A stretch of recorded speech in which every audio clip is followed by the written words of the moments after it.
mon pays.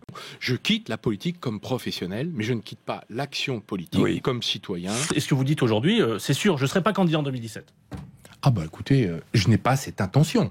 On vote, mais ça ne sert à rien. La France, et comme beaucoup de pays européens, beaucoup de Français ont des idées audacieuses quand leurs dirigeants sont souvent des conservateurs du statu quo. Vous pouvez faire tous les programmes que vous voulez, sur la retraite, sur la maladie, sur l'amiante, vous pouvez accumuler les promesses. Mais si vous n'avez pas décidé de vous attaquer au système économique, nous serons vaincus et condamnés à nous trahir.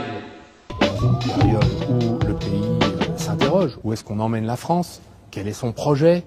Qu'est-ce qu'on fait dans les 10 prochaines années, 5, 10 prochaines années?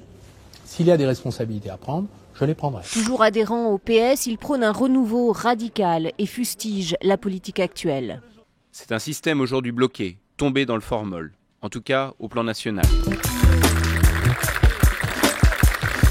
Je vous propose de bâtir dans les mois qui viennent un grand projet alternatif pour le pays. Alternatif aux appareils politiques et hors leur censure. Et audacieux dans l'invention de notre futur. Les responsables politiques veulent réformer la société. Je proposerai d'abord que la société réforme le système politique et les responsables politiques.